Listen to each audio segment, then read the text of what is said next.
എറണാകുളം മൂവാറ്റുപുഴ പായിപ്രയിൽ പൊതുസ്ഥലങ്ങൾ മാലിന്യച്ചാക്കുകൾ കൊണ്ട് നിറയുകയാണ്. സംസ്കരിക്കാനായി ഹരിതകർമ്മസേന ശേഖരിച്ച മാലിന്യങ്ങളാണ് വഴിയോരങ്ങളിൽ കുമിഞ്ഞുകൂടുന്നത്.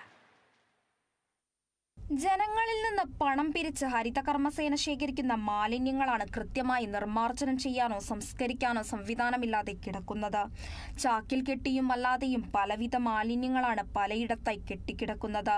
ചിലയിടങ്ങളിൽ താൽക്കാലിക മാലിന്യ സംഭരണ സംവിധാനങ്ങൾ നിറഞ്ഞ പ്രദേശത്ത് ചിതറിക്കിടക്കുകയാണ്.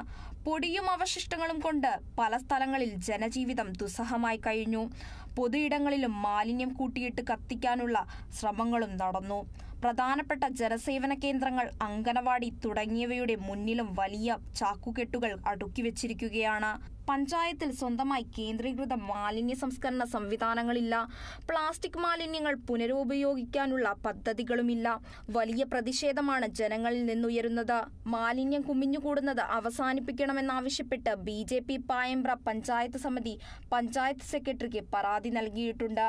പഞ്ചായത്തിലെ മുളുവർത്തോട്ട് നിത്യേനയെന്നോണം മലിനീകരണപ്പെടുകയും പെരിയാർ വാലി കനാലുകൾ മാലിന്യ നിക്ഷേപ കേന്ദ്രങ്ങളാവുകയും ചെയ്യുന്നതിനിടെയാണ് ഇപ്പോൾ വഴിനീളെ മാലിന്യക്കെട്ടുകൾ കൊണ്ട് നിറയുന്നത്. Kerala vision news, Kochi.